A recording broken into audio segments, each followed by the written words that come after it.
Hello everybody, sorry, I was just checking something, so I I didn't start speaking, right, sorry, just shutting the door. Right, good afternoon everyone, as I've told you, we're just moving on to some English, but it's exactly the same lesson, okay? Just the end of the lesson and transatlantic contacts and transatlantic connection between Europe, Africa and Americas. But that's just exactly the same lesson, so don't worry. I've just told you that I would do some English at some point in this lesson, and especially regarding slavery. So that's the moment, okay? So today is the final day for this lesson on European discovering, exploring, colonizing, conquering, submitting Americas and the coast of Africa, okay? So I'm glad you're here, and we're starting right now with hello everybody. Hello, please be welcome to this class. So just a brief reminder. So hello.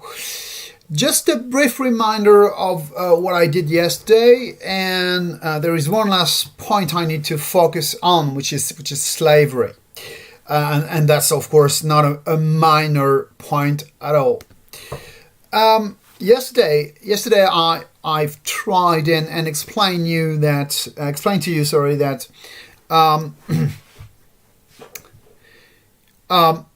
many historians call this period the 16th century, 16th and 17th centuries. They call it the first globalization. Okay, the first globalization. And it's called the first globalization because that was the moment when a global movement of people, right, of merchandises, of plants, viruses, animals, right, so non-human living beings, and ideas and connection being made between various continents and various religions and then on various philosophies and so on, right? One illustration I chose was sugar, if you remember.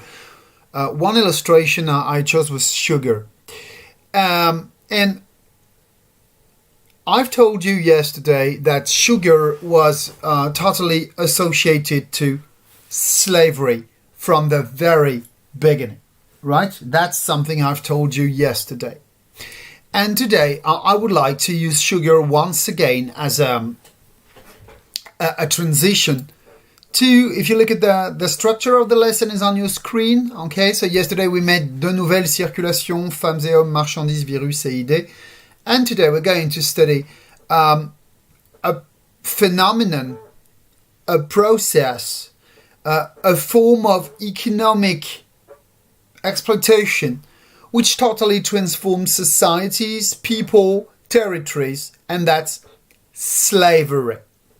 And mostly transatlantic slavery, okay? Or also known as transatlantic slave trade, okay?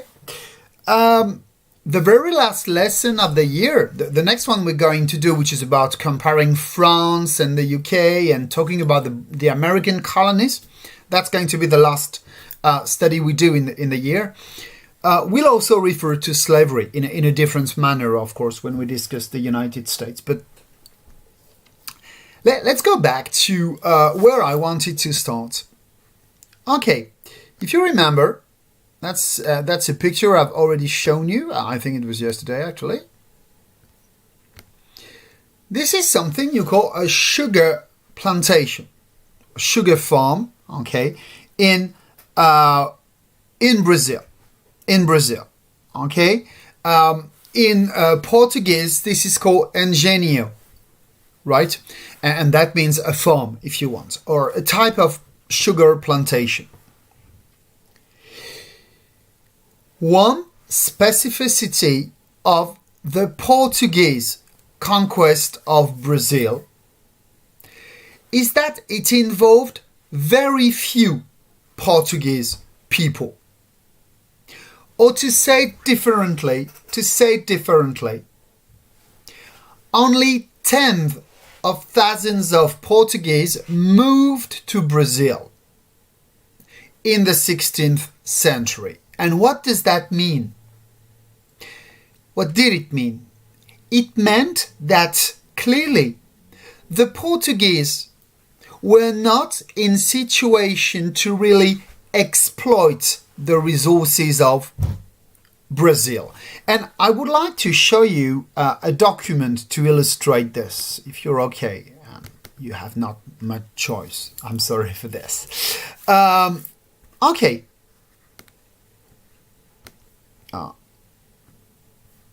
Sorry for this. My bad.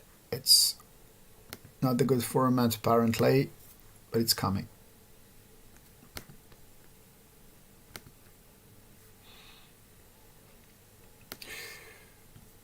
Wow. Here we are. Okay, look at this map. Look at this map. It is a map. It's a Portuguese map. And as you can certainly, I hope you do, as you can identify, this map is centered on the Atlantic Ocean, but it's referring to Terra Brasilia, which was newly discovered at that time because the map is from 1519. Okay, that's a map from 1519. So it was before the other document. The other document dates back to 1 century later, a bit more than 1 century later. And if you look quite interestingly, you can see several things. Firstly, you can see that the Portuguese boats, okay, the Portuguese ships sailing on the Atlantic Ocean. Secondly, you can recognize, if you look at the map itself, okay, that's the type of map we've already met, which we call Portolan, which are maps where you have only the ports on the coast. Okay, you can see that, the lines with the names of all the ports.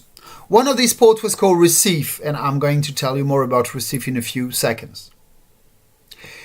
As it was only 1519, so it was at the very beginning of the Portuguese exploring Brazil.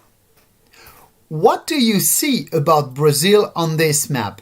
And this is what the Portuguese knew about Brazil in 1519. So, as you can see, it's quite interesting to see that Brazil is shown with, the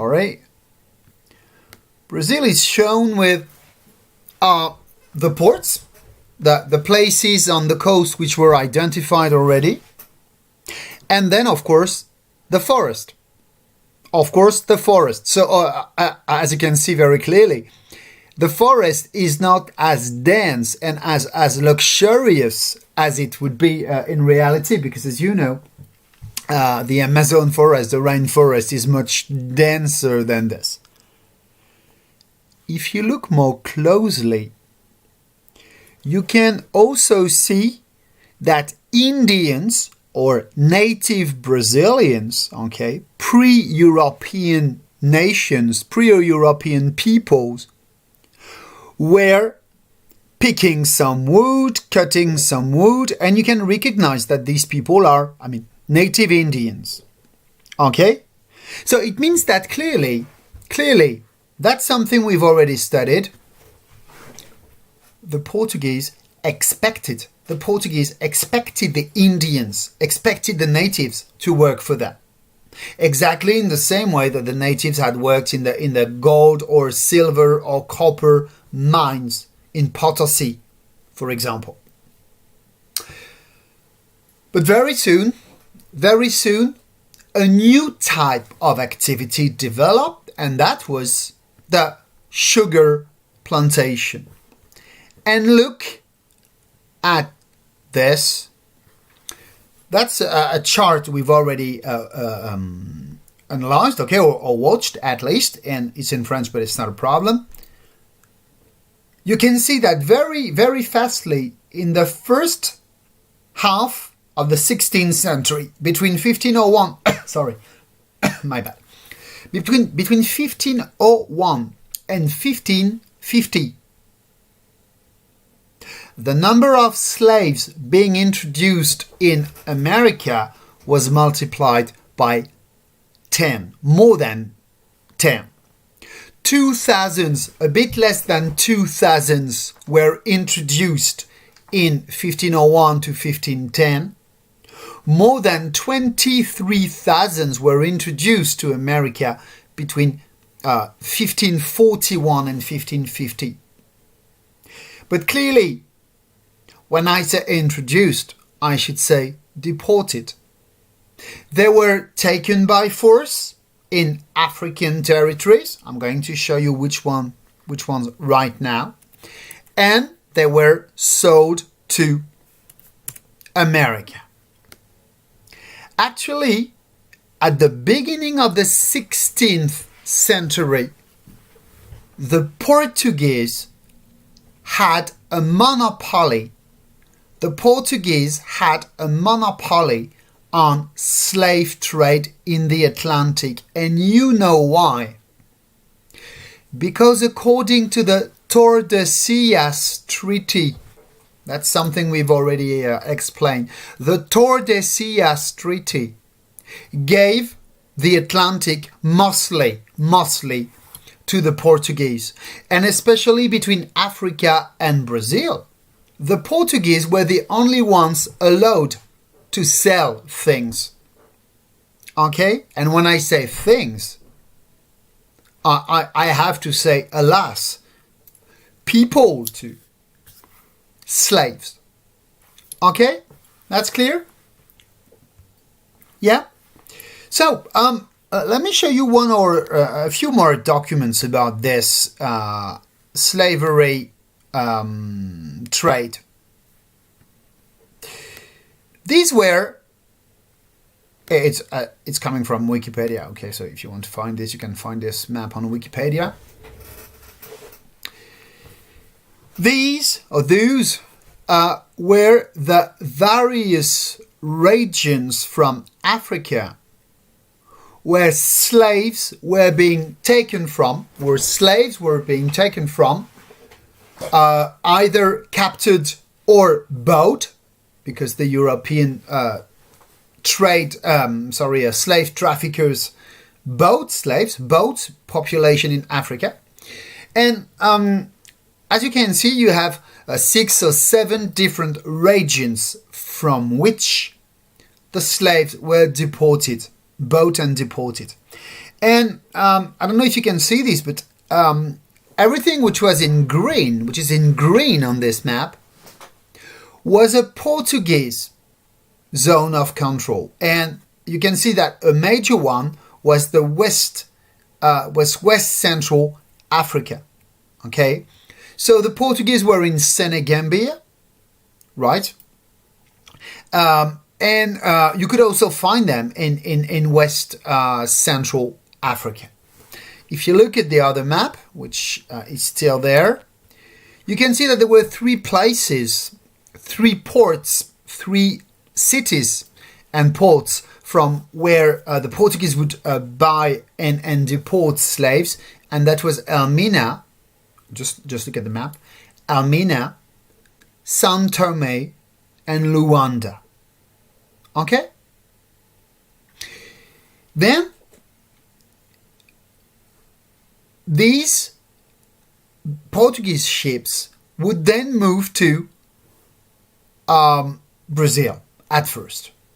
And later, they would also move to the Spanish, British, French colonies in the Caribbean.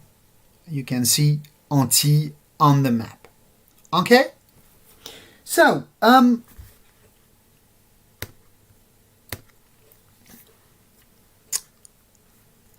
more precisely, what would happen once the slaves were taken to Brazil?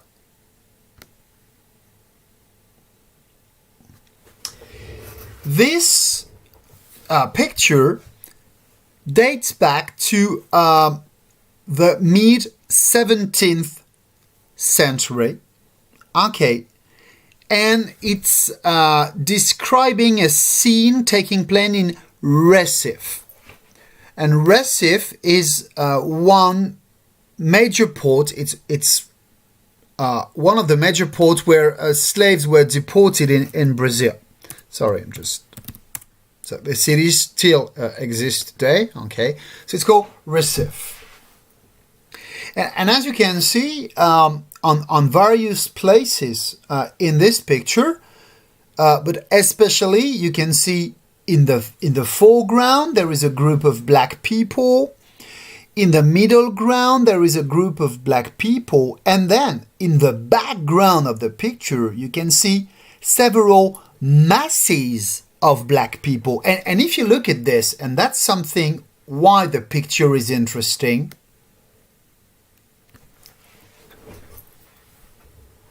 Because you can see on this picture then the black people, the African people, the slave people or enslaved people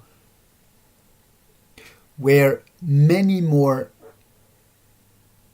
numerous than the white or European people. The majority of people in Recife, were African people.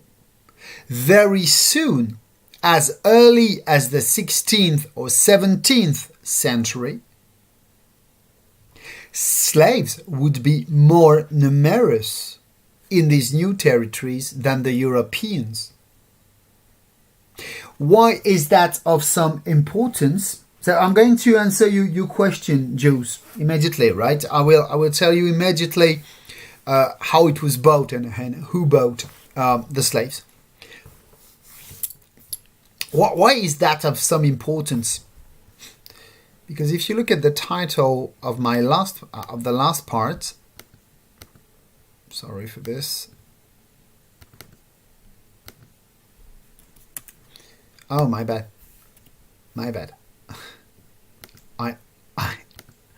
I erased the wrong document. I'm sorry for this. Where is the plan? It's there. I'm sorry for this. Here we go.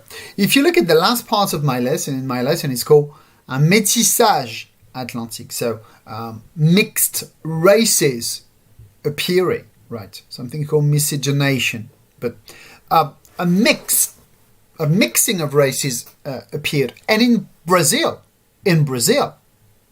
this mixing, that is, Europeans having children or marrying African people, slaves, and then founding families and having children with these people originating in Africa, was encouraged by the monarchs, was encouraged by the government of Portugal, because they knew that Portugal was too small a country, was too low populated a country to send too many Portuguese in Brazil, or to Brazil, sorry, to send too many Portuguese to Brazil. So the best solution, as the majority of people in Brazil was from African origin, many more people from African origin than European origin, then let's breed. Okay, I mean, let's found families. Let's have families based on mixed populations. Okay, so that's why it's an important fact. So, a very interesting question, very relevant question that you have, which is to whom did the Portuguese buy slaves? I'm back to my previous document. I'm sorry, I'm coming back to this one. Okay.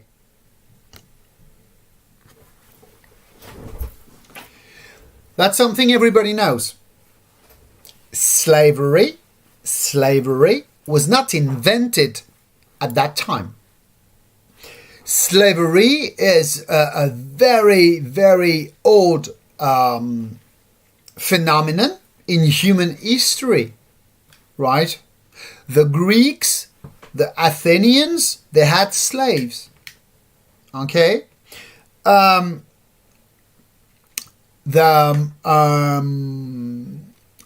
people in the Near East and Middle East and the Islamic world, they had slaves.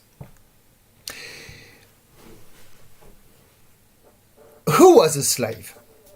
How did people become slaves? So, firstly, what is a slave? A slave is a person that has lost the property of themselves. Okay?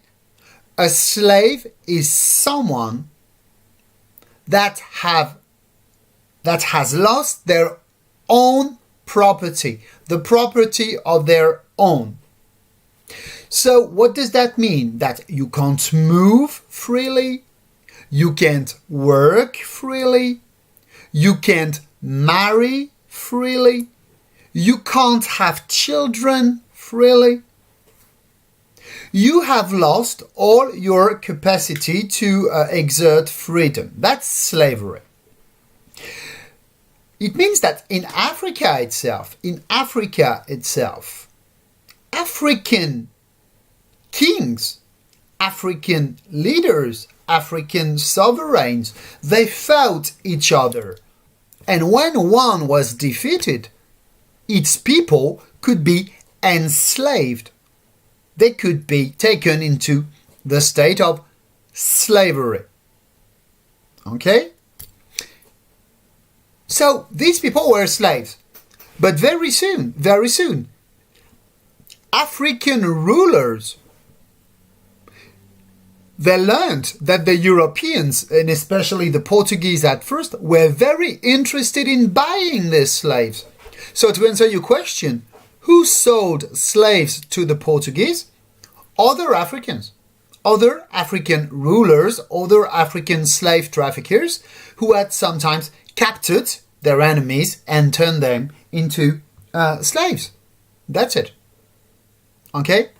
The Europeans were responsible for deporting the slaves, but these people were held slaves before. Now, of course, you can guess that once the African rulers and the African populations discovered that you could sell slaves to the Europeans against some other goods or merchandise, then, of course, it increased the amount of people who were captured, who were taken to be enslaved. Okay? I hope I've answered your question. So, once they were taken there, how could they be bought? They could be bought because actually Europeans would take goods from Europe. With these goods and money from Europe, they would buy slaves. Then they would take the slaves to America. Okay? And this is what it looked like. That's a very well-known phenomenon. Sorry. Right.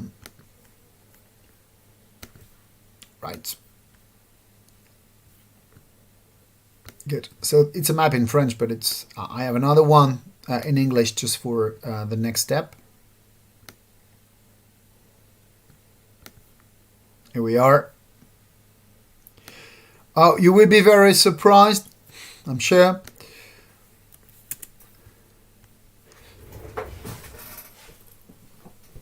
You'll be very surprised that this map is coming from this book. Oh, it was a long time, right? Since yesterday.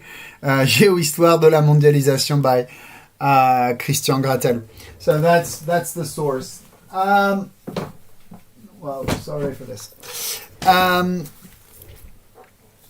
So this is something you call the triangular trade. But before there was a triangular trade, there was first a transatlantic trade between the western part of Africa, you can see Angola, like Luanda or Cabinda or Sao Tome, to Brazil.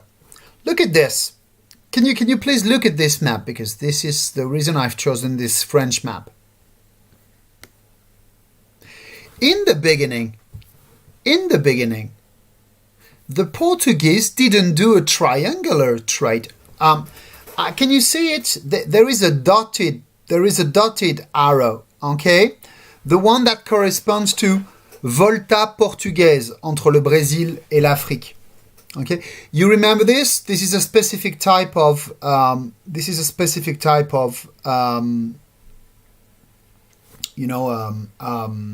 maritime current. Okay, but if you look at the dotted line, look at this.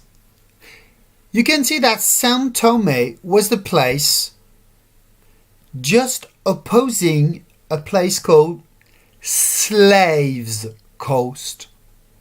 You certainly know about Ivory Coast, la Côte d'Ivoire. There was also the Gold Coast, today it's called Ghana. But there was also a Slave Coast. And actually, what would the Portuguese do? Look at this. They would come from Europe, okay? They would come from Europe, like Lisbon. Then they would follow the coast of Africa. Okay, this is how Cape Verde became a Portuguese territory. Then they would go to São Tomé, which they made a Portuguese place. And São Tomé is an island on which they took African slaves from the African continent.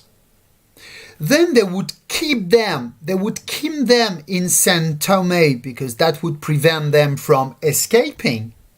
Because as São Tomé was an island, it made it much more difficult to flee, to escape the Portuguese. Actually, some did. There is a very famous place in São Tomé where the slaves who managed to escape were able to organize a kind of counter society. Anyway, then what would happen?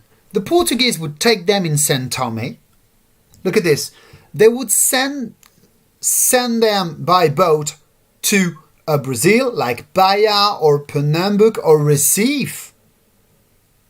There, they would take some wood, or they would take later some maybe other materials like metals, gold possibly.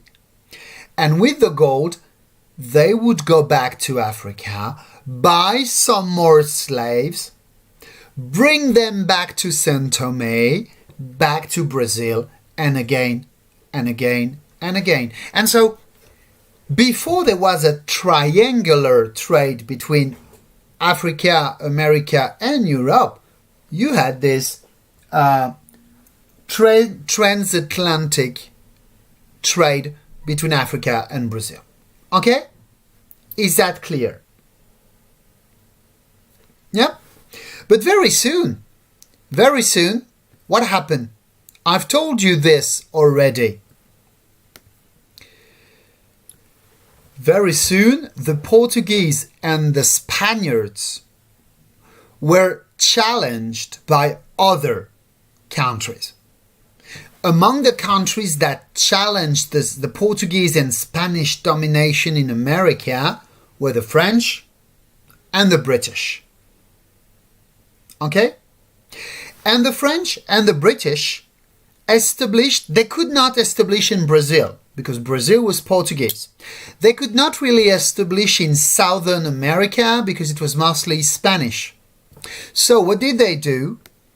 They decided to establish their possession, the British and the French decided to establish their possession in the Caribbean. The Caribbean are on this map: Jamaica, the Dominican island, okay, Saint Dominic or Saint Domingo. Part of it has become Haiti today. or la Martinique, la Guadeloupe, the Virgin Islands, the Barbados, and so on. All these places between North and South America in the sea called the Caribbean. And in the Caribbean, the British and the French,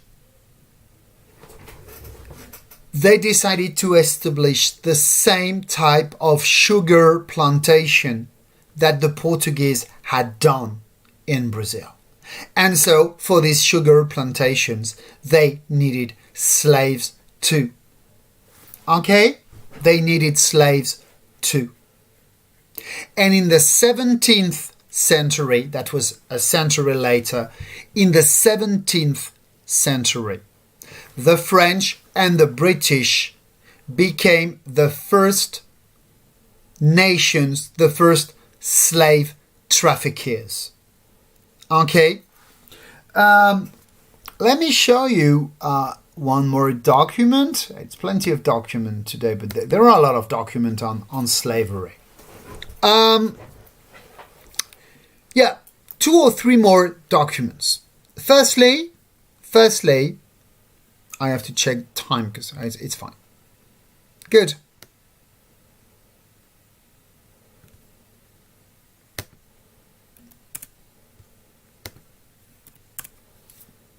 Sorry, I'm just... Okay.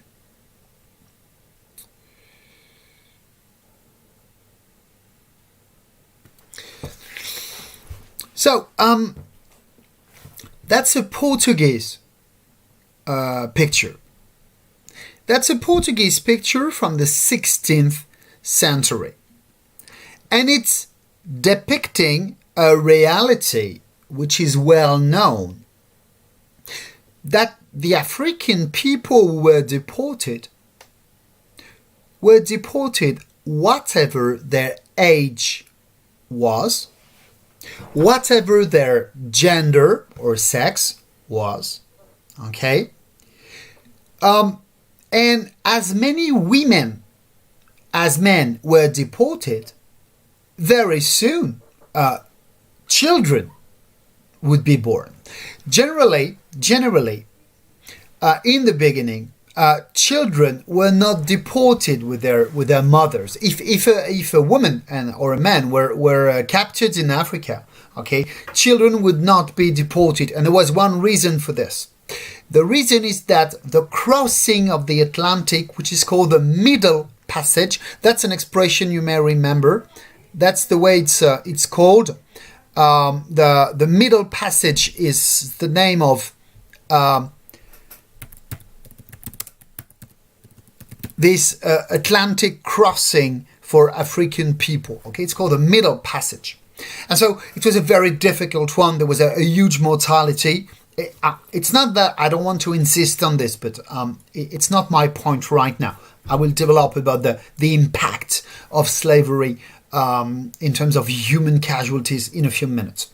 So this Middle Passage would be very hard. Okay, a huge mortality. So generally, kids and children would not be deported. But of course, once in Brazil, men and women would have children. What is quite interesting in this picture is that you can see that in the beginning, there was no real mixing. What I mean is that the African people, especially in Brazil, in the first decades, in the first years and decades of deportation and slavery in Brazil, they kept their African ways. At first, there was no intention necessarily to change them. Like, turn them into Christians, for example, or made them more, European. And the reason for this is not positive.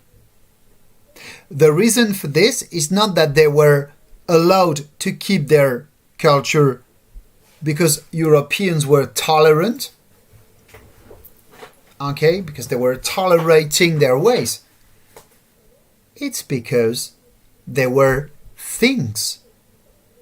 It's because being a slave meant being a good meant being a merchandise. Okay? What I mean is that if you remember something we've called the Valladolid controversy, remember? The Valladolid controversy. That's the moment when a European monk called Bartolomé de las Casas defended the view that Indians, Native Americans, were humans. They had a soul. So if they have a soul, they have to be saved by the Christian religion. They have to be redeemed, made Christians. It was not exactly done in the same way for the black people. It was not done in the same way because they were not sold as humans. They were sold as goods. Okay? Just to prove it, I would like to show you this document. So it's much later. It's in the 18th century. In the 18th century, as you can see, you can read the date, 1769. And what is it? It's an auction. I don't know if you know what an auction is.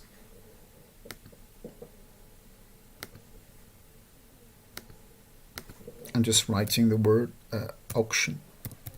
Right. I don't know if you know this word. Oh, my bad. Oh, I'm on the wrong one. That should be okay. Good. What is an auction?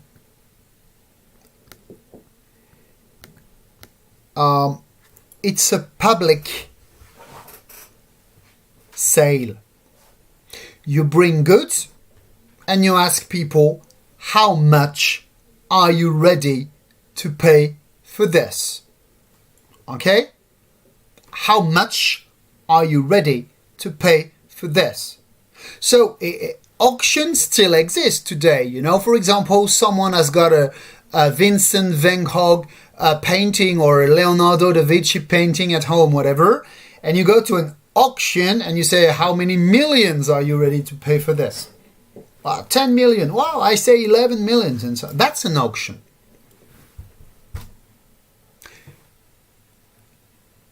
This is how slaves were sold. Not all the time. Sometimes they were sold classically. But sometimes they were sold on auction. Why? Because people wanted to check the quality of the slaves they would be buying. And look at the central word. The reason why, even in English, these people were called Negroes, it's because it's directly coming from the Portuguese word for black. The Portuguese word for black is Negro. And so, listen to me, that's important. The reason why, even if this auction was taking place in America, in English-speaking America, that's Charleston, you can see it at the very top of the poster. Why not saying we're selling slaves? Or why not saying we're selling African? Or why not saying we're selling black people? It's because the word Negro itself means a black person which was sold in the way the Portuguese sold their Negro slaves. That's why.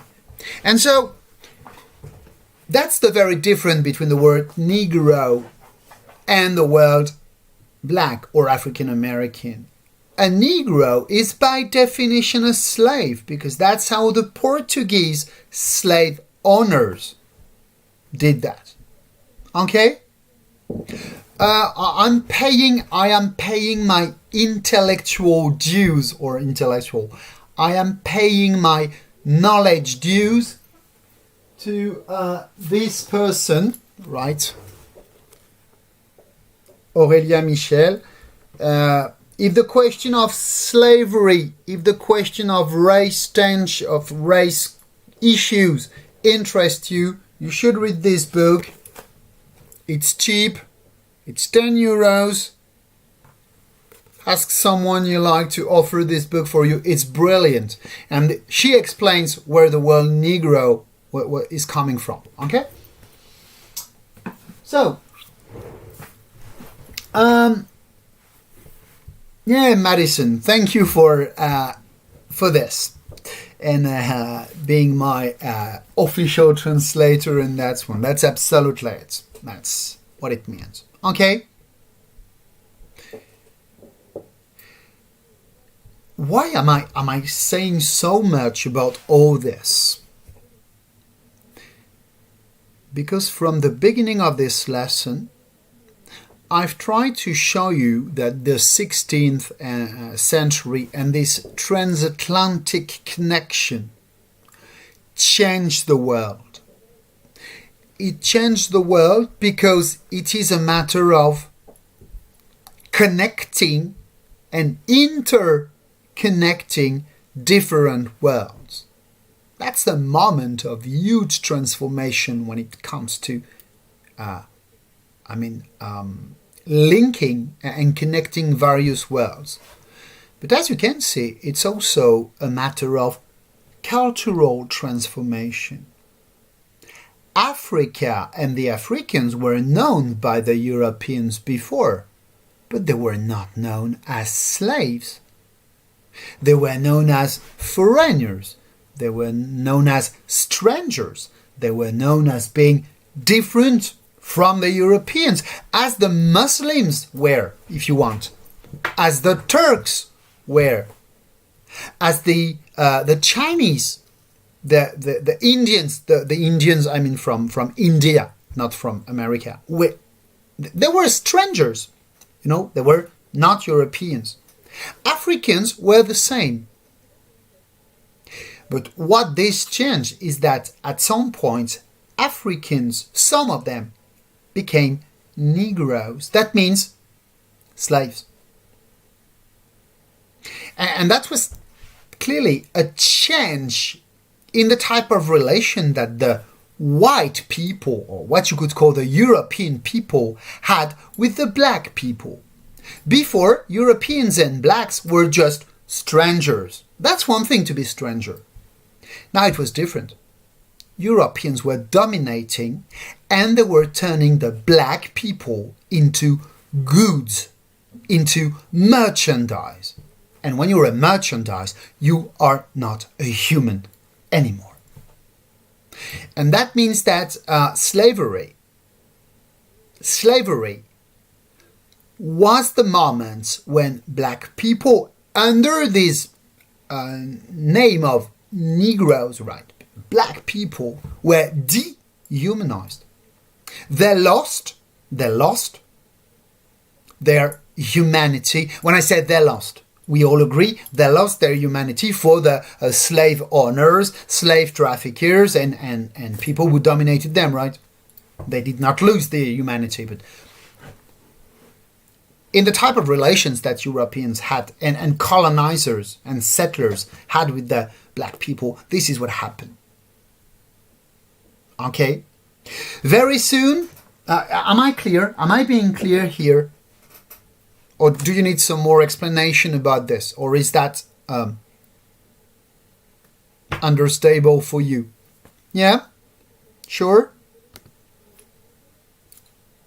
Doesn't seem to be any question, so I'm keeping on. Please do not hesitate if you have questions as usual. Okay? I'm sure you understand why I'm telling you all this, because currently there are tensions in the world, in the United States, but also in France, in the UK. Right. And what is under discussion is how far has this period, the one we're studying, this slave trade, the selling people as goods, like a cargo of 94 Look at this. I'm sorry, I have to read this. I know it. So sorry for it being very violent, but that was the reality of it. To be sold on Thursday, the 3rd day of August next, a cargo. So a cargo is merchandise of 94 prime, healthy Negroes. Good quality stuff. That's exactly what it means. It means good quality stuff we're selling. Consisting of 39 men, 15 boys. Now you can sell the kids the same. Why can you sell the kids? Because the kids belong to no one. Because when you're a slave, you can't be a parent because you don't own your own body. When you're a slave, you don't own your own body. So how could you own your own kids? So you don't own your own kids. Your kids are slaves too. 24 women and 16 girls just arrived. And they arrived from Africa. They arrived from Africa. Just arrived. Okay? So, today there is a consequence to this. And the consequence is that it has created a gap. Which is the very basis of racism. Okay, and this basis for racism has been identified by historians to date back to this moment. When you read text from before this, when you read text from before the slave trade, like Europeans meeting black people, Europeans meeting African people, because they were trading with them already before, okay? In the Sahara, for example. You don't have the notion of Europeans being superior because of their race. They believe they were superiors because of their religion, because they were Christians, which is different. Okay? That's it.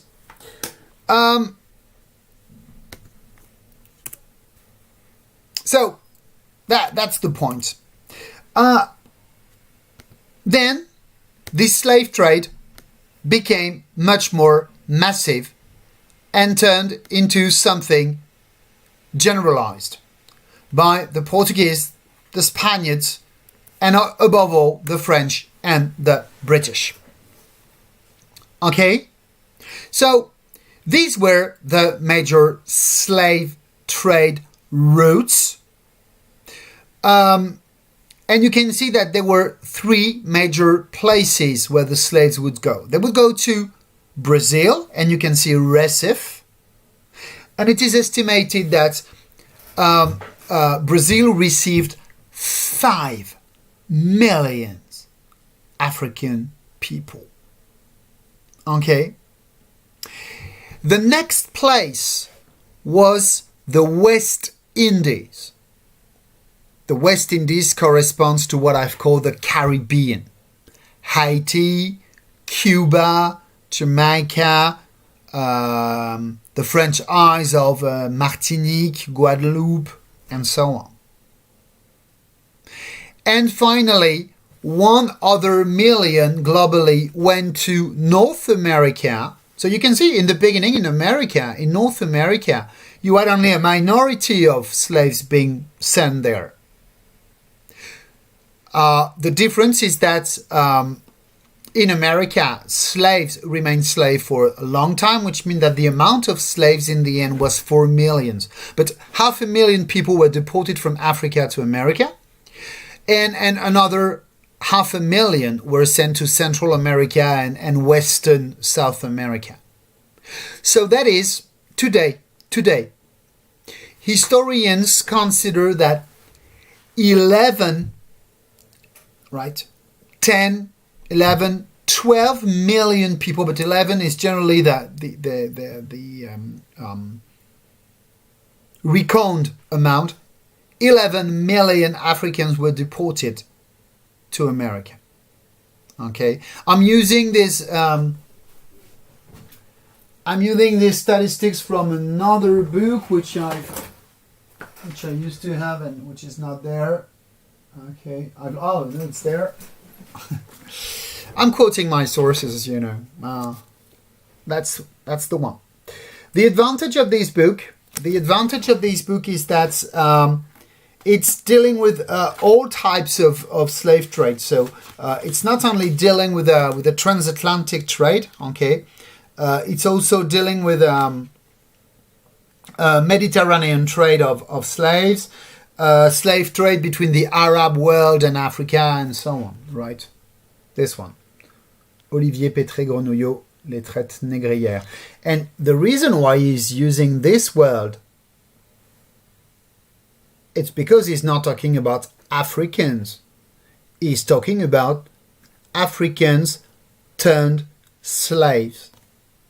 And in French, the word for this is, I'm sorry, I hate this word, but that's the way it's called, okay, is nègre. Okay, or negro. Or the N word in English. And that means a slave. That doesn't mean an African. That means an African slave. You see, it's not the same at all.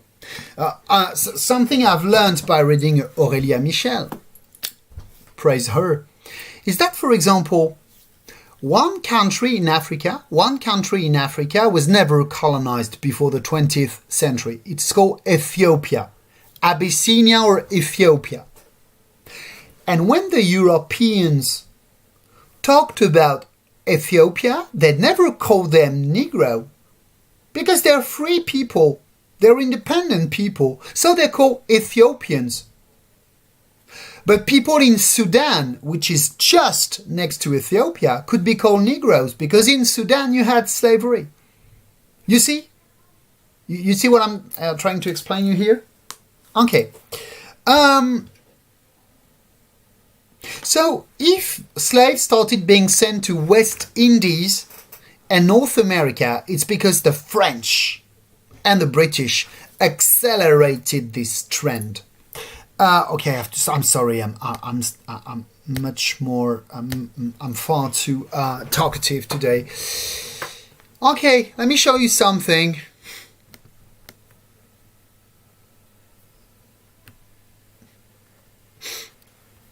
Does that ring a bell to you? You may have seen this very recently.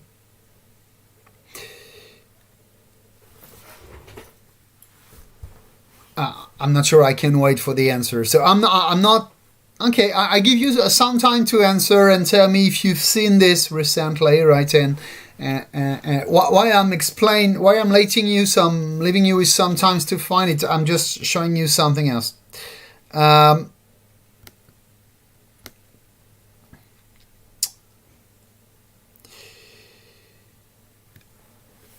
You can see on the map that 300,000 slaves were taken to Europe. If you have any clue about who the man is, please write it in the comments, right?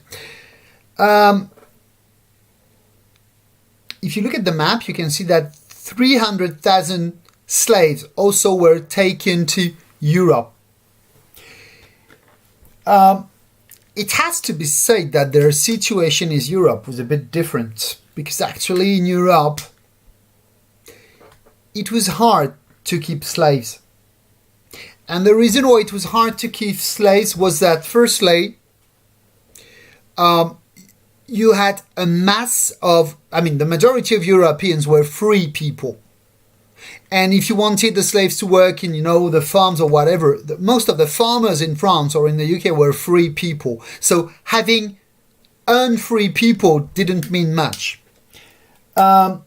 Secondly, yes, Lucille, you find it. I'm coming back to your answer.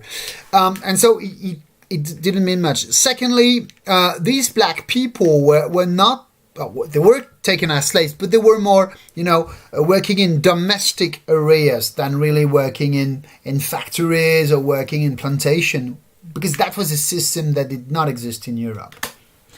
So, yeah. Lucille and Jews, you find the answer. The name of the man is Edward Carson. And the statue of this man was brought down a few days ago during a protest that took place in Bristol, United Kingdom. the reason why the statue was taken down, and not only did they bring the statue down, but they rolled it onto the streets, and finally it was thrown into Bristol port, and since then the authority have picked it up, and they're considering potentially putting it again. Anyway, we'll see. The reason why this man has a statue in Bristol, and you know what? The statue is not that old. I mean, it was built in the end of the 19th century, so it's not very old. It does not date back to the 17th century. It dates back to the 19th century. But this man lived in the 17th century. His name is Edward Carson, and he was a member of a company called the Royal African Company, and that was a British royal company, which role was to trade with Africa and America to some point, and their major trade was slaves. This man became rich by being responsible for the deportation of possibly 400,000 African people to America. His wealth and personal career relied on him being a member of the Royal African Company, which was a British company trading slaves. Okay, so it was taken down, Mary, a few days ago in the protests that started in America following the death of George Floyd, and then spreading to some European countries like the UK or France. Right, there was a meeting 2 days ago in Orléans about this, and following the movement Black Lives Matter. Okay, so the statue was taken down for this reason. Actually, many people in Bristol are from Jamaican origin. Bristol has a lot of Jamaican people turned British today, but with, Jamaican ancestors, and you still have some Jamaican population in Bristol. And so the population in Bristol was possibly eager to get rid of this statue. They had been claiming for the statue to be taken down for years now. For years. Okay, so let me tell you more about this. Let me tell you more about Bristol, the British city that made its wealth out of slavery.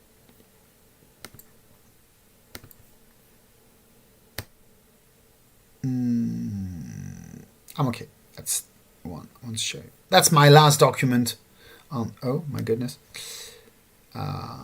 That's the last document on slavery, and then I will make my conclusion about this new mixed world which was created. Here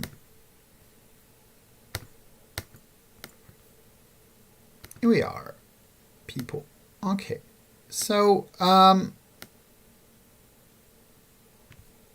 right, let's have Edward Carson, just by us to establish the link between this man and the document we're about to read.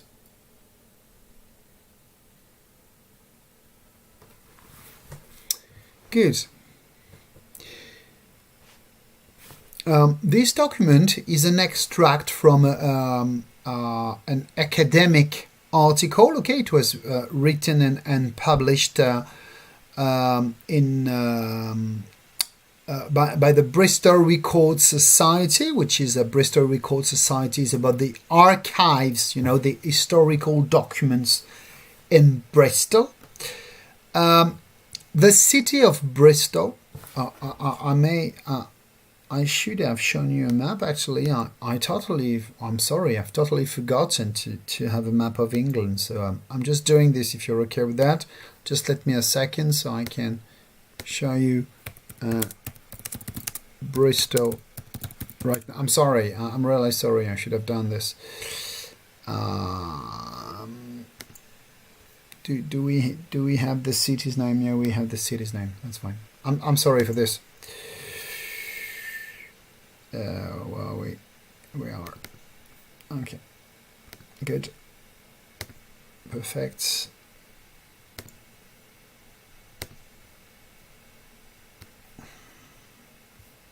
Okay, that's brilliant. Okay, please meet the United Kingdom and Ireland and the Republic of Ireland, and that's where Bristol is. Okay, Bristol is on the western coast of on the western coast of England today. So if you look at London, you just have to look westward, and you will meet Bristol, right? Not very far from Cardiff and Wales. And so Bristol has got a river called the Avon River, and the Avon River has been a shelter for a port which specialized in slave trade. Let me show you how, and let's... Oh no, my goodness. My bad. I'm sorry, I'm so bad at this. I always I always get rid of the wrong documents. I'm sorry for this. Here we are. Please open. That's brilliant. Let's go. Bristol merchants were the first group outside London to develop a major export trade to Africa after the ending of the Royal African Company's monopoly of English trade south of Cape Blanco in 1698. So until 1698, there was a monopoly for slave trade and African trade by the Royal African Company. There were already people from Bristol in this Royal African Company, including Edward Carson. He was already there. But the fact that people like Carson turned rich by trading slaves encouraged many European merchants to say, oh, we should specialize in slave trade. It's creating a lot of, value. Evidence shows that the number of ships leaving the Avon port is Bristol, okay, each year rose from under 5 after 1698 to 50 or more. Can you imagine this? Each year, 50 boats, 50 ships were leaving Bristol. Wow, that's very easy to see. It means one ship every week. Every week of the year, a ship was leaving Bristol. To do what? To move to Africa, get slaves there, and send them to either the West Indies, like Jamaica, the Caribbean, or America, Northern America mostly.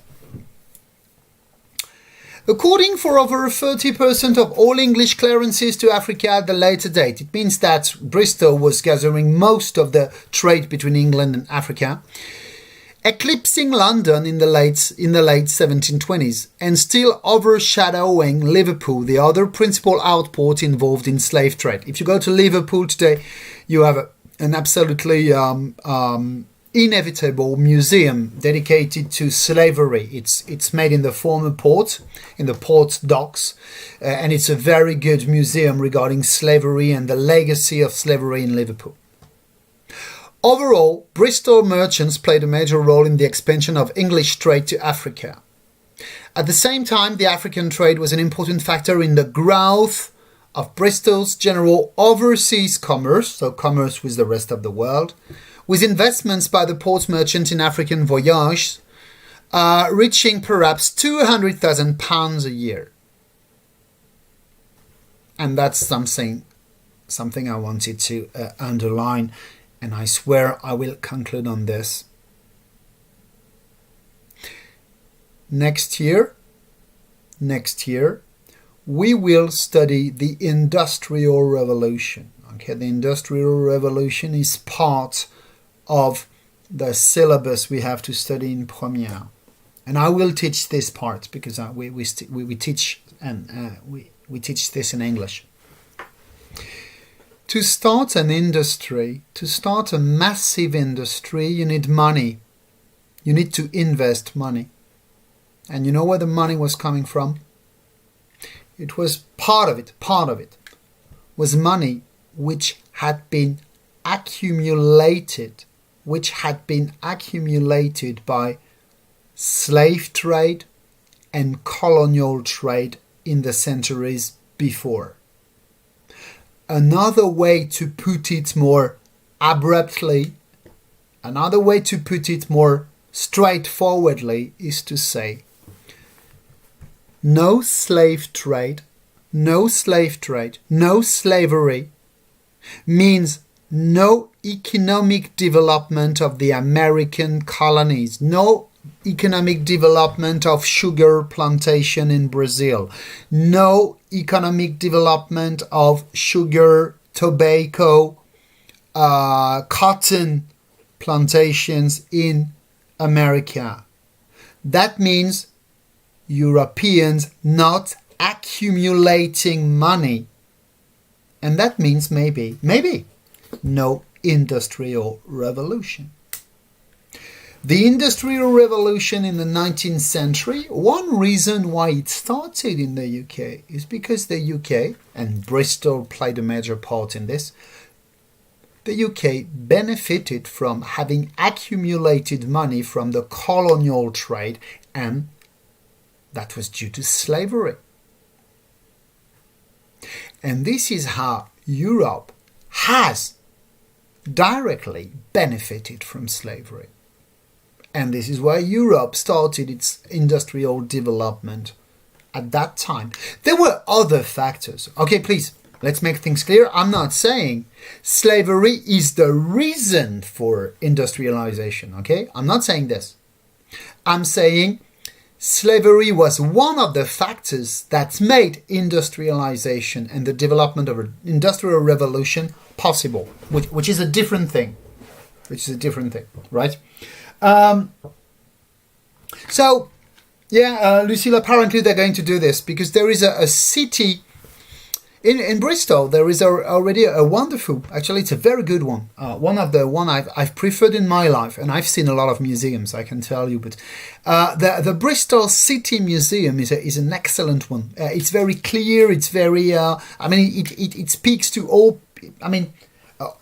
All type of audience can love it, right? From kids to history teachers. And they were planning maybe to move the statue there, or they're planning to create maybe a museum which would be specifically dedicated to the history of slavery in Bristol. We don't know yet. Okay, they will have to decide what they will do with this Edward Carson statue. Okay, so. You see, this is why this history of slavery is not just a matter. It's not just a matter of. Okay, sorry. You're going to sound very cynical. I am not. I swear I'm not. What I mean is that there are several ways of studying slavery. One is, of course, being absolutely disgusted and shocked on moral groundings for this, which I am definitely, and we have to be. But never forget another thing. Slavery was at first and foremost,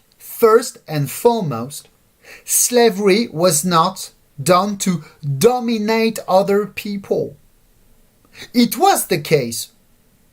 Slavery was made to start an economic domination, an economic development, an economic infrastructure. And that doesn't mean it's not a serious problem. I'm not saying it's less serious because it's this. What I mean is that the reason why slavery has to be studied is, of course, because it was a crime against humanity. It is one. And it has to be condemned for this reason. But another reason why you should know about slavery, it's because you cannot understand Europe's later development, Europe's later industrialization without knowing that cities in the UK like Bristol, cities in France like Nantes, Bordeaux, La Rochelle, cities in Portugal like Lisbon benefited from slavery revenues. Okay? Right. Yeah, I have to conclude. I have to. Now, how am I going to conclude on this? It's a difficult subject to deal with. My conclusion is actually... Oh, guess what? I've gotten rid of the wrong document once again. Okay. My conclusion. Actually, I will use this notion of métissage atlantique or mixing, okay, as a conclusion. You can write down that there were actually 3 types of mixing that occurred. The first one is, of course, the mix of population. So there is a word for this in English. We call it métissage in French. In English, it's called... Oh, sorry, my bad. Right. So, the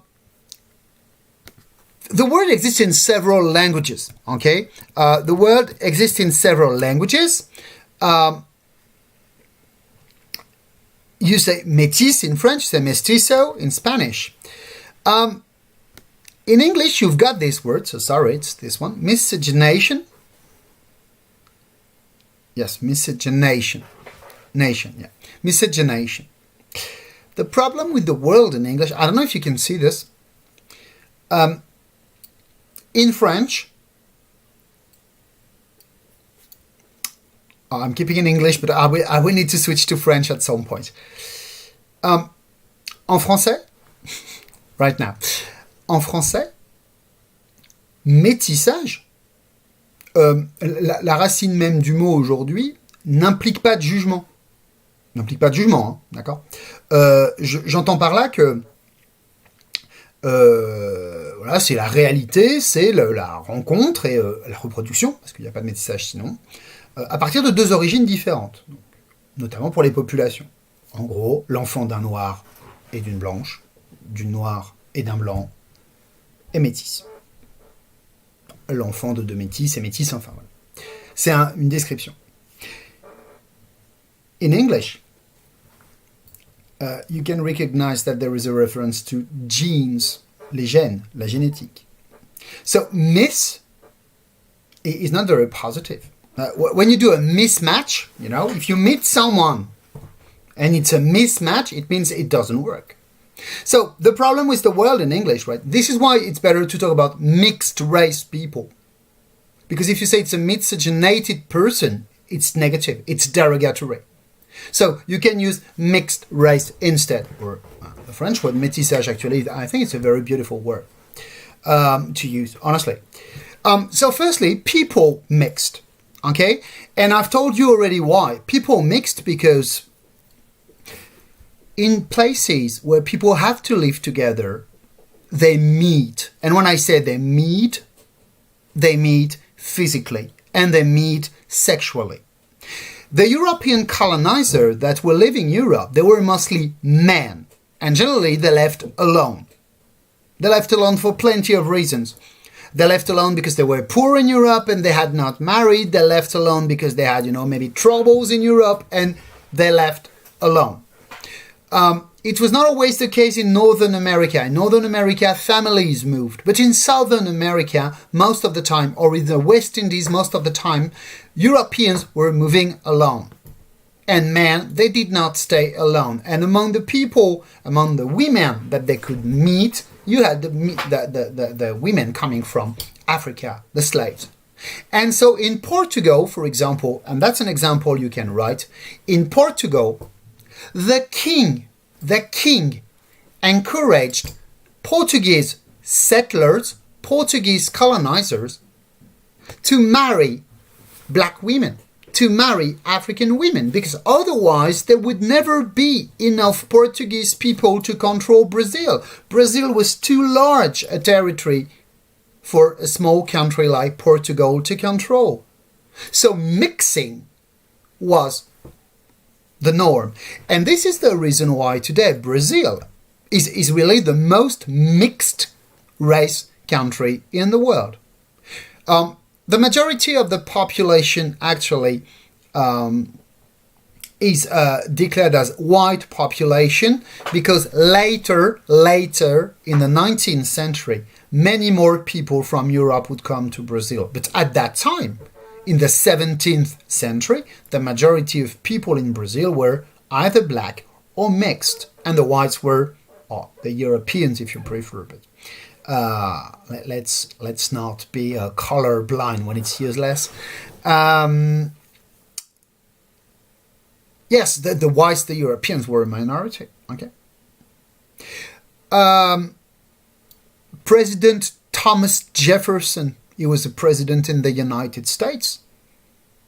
He had a daughter with a female slave. And you know what happened?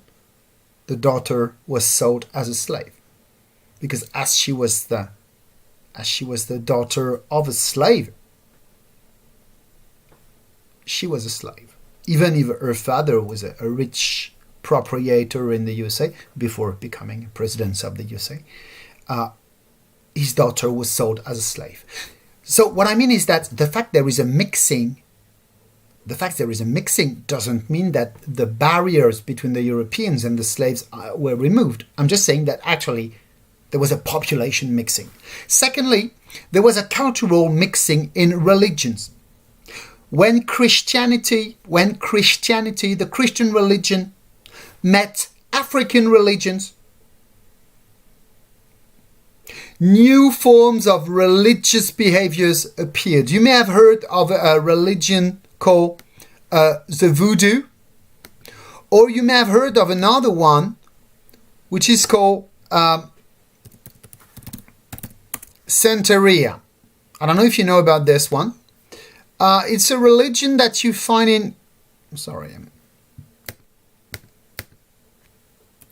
Wow, I've managed to clean the good one. Santeria is a religion you still find in Cuba today. And it's a mix of an African religion. It's the legacy of an African religion calling to several gods and spirits, but including Christian saints. So the people that practice Santeria, it's a mix of, a kind of magic with the cult of several spirits, but they also call for Christian saints, like Saint Peter. So you're in the middle, of a ceremony where animals can even be sacrificed sometime, and suddenly Saint Peter, the Christian saint, is being called. That's Santeria. You see? The last type of mixing there was, I would say, a more lasting one. But it's one I've insisted on already, and that's the fact that there was a unification. There was a unification of the human communities. And that's the example I have given with epidemics and viruses. The fact that Native Americans were killed massively by viruses does not, and that's a fact, I've told you 90% of them possibly, does not mean that there was no unification and mixing of this. Because on the long term, these Native Americans, they also became resistant to these viruses. You know what I mean? And so, clearly,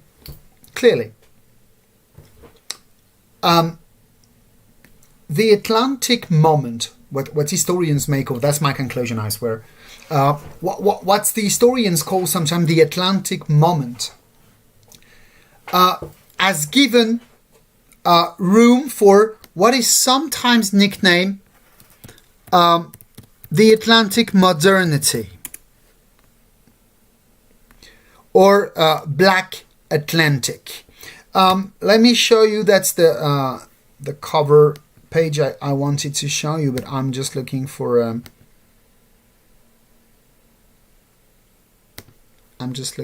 a proper projection. Okay, just look at this. That's, I swear, I'm done in 1 minute. I swear. If it works. Oh my goodness. No.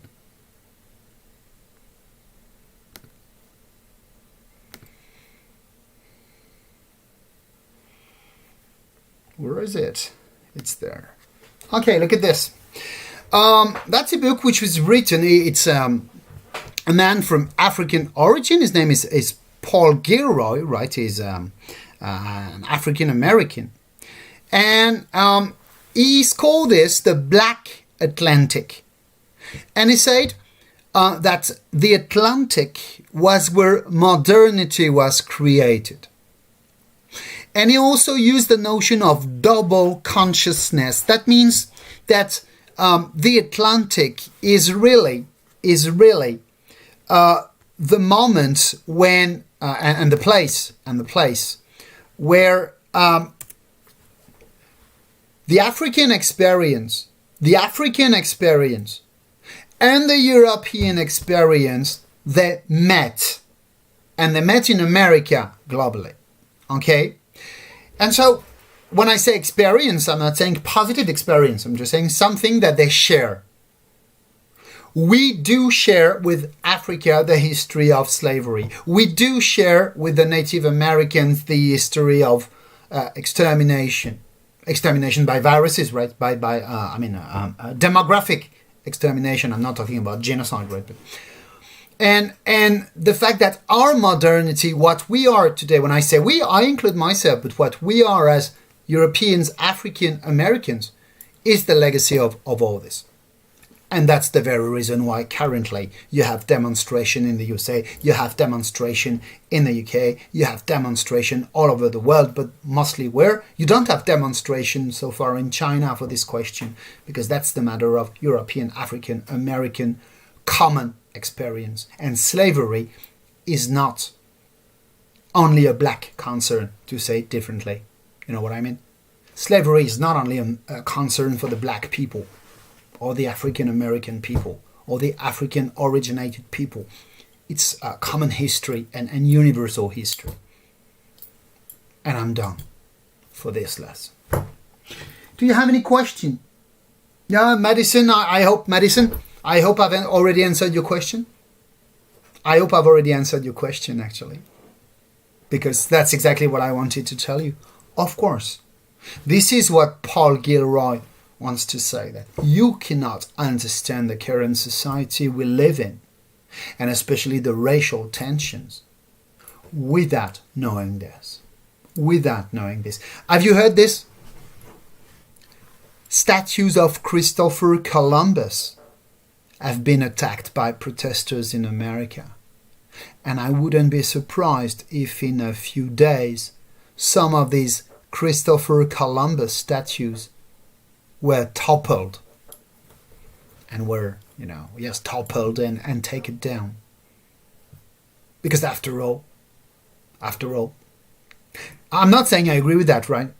I'm not saying this at all. I'm just trying to, explain you things. But who else more than Christopher Columbus can represent this tension, Okay. Juice, yeah. No industrial revolution like this without slavery. Maybe not a revolution. Maybe there would have been industry, because industry is also about very different things, right? Like inventing new things and so on. I'm talking about the financial aspect of industrialization. Yeah, that would have been very different without slavery. But as a historian, I would never get there. Like, what if? There is no what if in history globally. Voilà, j'en ai terminé. Je précise, je crois que vous avez cours après, donc je vais vous libérer. Au cas où ces questions vous intéressent, il se trouve que j'ai commencé hier avec des terminales un cours qui porte exactement sur la situation, les tensions communautaires raciales, parce qu'il faut les appeler comme on doit les appeler, aux États-Unis en ce moment, ce qui veut dire que là, aujourd'hui, si ça vous intéresse, hein, vous pouvez avoir la suite, parce que maintenant, je vais parler justement de l'esclavage en tant que tel, mais l'esclavage à partir du moment où nous, on s'arrête. À partir du moment où nous on s'arrête. Et je vais aller jusqu'à aujourd'hui, entre aujourd'hui et demain. C'est un cours qui commence là à 15h15, donc vous y êtes évidemment conviés. De toute façon, c'est au même endroit, donc voilà, c'est libre d'accès. Après, vous en avez peut-être déjà eu assez de m'entendre pendant 1h30, et je le comprends bien, croyez-le. Puis si jamais ça vous intéresse, bah, vous le regardez pas maintenant, mais il va rester sur YouTube, de toute façon, je vais le laisser. Et alors là, justement, pour répondre à la question de Madison, là, pour le coup, je vais exactement répondre à la question que tu te poses, c'est-à-dire que je vais essayer d'interpréter, pas d'interpréter, de comprendre en quoi ce qui se passe en ce moment s'inscrit dans une histoire très très longue. Dans une histoire très très longue. Et cette histoire très très longue, c'est l'histoire de l'esclavage, et c'est l'histoire de la transformation d'une couleur de peau, mais qui n'est qu'un hasard, la couleur noire, en une déshumanisation, parce que la couleur noire est associée à la déshumanisation des personnes pour en faire des marchandises.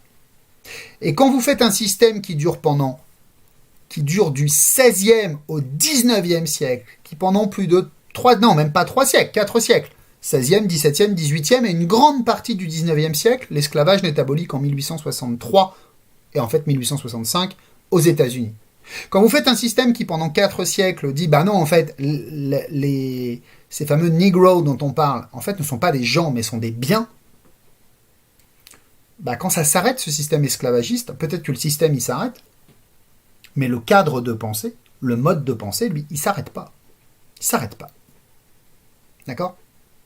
Et c'est ce que je vais essayer de montrer. C'est-à-dire que les États-Unis, d'après l'esclavage, sont marqués, et la France et le Royaume-Uni, d'après la colonisation, sont marqués de la même manière par ce rapport de supériorité, il n'y a pas d'autre mot, qui a été créé dans le cadre de ce que je viens de vous expliquer. Donc si cette question-là vous intéresse, et si vous n'avez pas d'autres cours, voilà, je ne veux surtout pas prendre la place de mes collègues, hein, voilà, c'est pas du tout à ça que je vous invite, bien au contraire. Par contre, bah, si vous avez rien, ou si vous les regardez plus tard, ce sera sur YouTube, vous aurez la suite. Il y a déjà le premier épisode que j'ai fait hier qui est disponible, voilà. J'ai rien à vendre, c'est pas monétisé, tout ça, donc vous pouvez y aller, c'est service public, messieurs, dames. Ok ? Eh bien, si vous avez cours, vous y allez. Vous allez en cours. Et puis, éventuellement, si ça vous intéresse, ça restera traîné là sur le site un sacré bout de temps, de toute façon, avant que je nettoie. Donc, vous pouvez y aller. Bon, on se voit la semaine prochaine. See you next week. On se fera un petit peu d'histoire comparée France-Royaume-Uni. Il nous reste 2 semaines de cours, là, en gros, hein, puisque après, moi, je vais être convoqué pour le bac. Donc là, il nous reste à peu près 4-5 heures de cours. Je voudrais juste vous donner quelques pistes pour comprendre la monarchie absolue française, et surtout la contestation de la monarchie absolue au Royaume-Uni. Comme ça, vous serez prêts pour le programme de l'an prochain. Ça marche ? Merci beaucoup d'être venu assister à ce cours. Je vous laisse aller en SVT, ou que vous deviez aller maintenant. D'accord ? Allez, merci beaucoup de votre présence, et puis à la semaine prochaine. Je vous renvoie un message de toute façon comme d'habitude. D'accord ? Au revoir.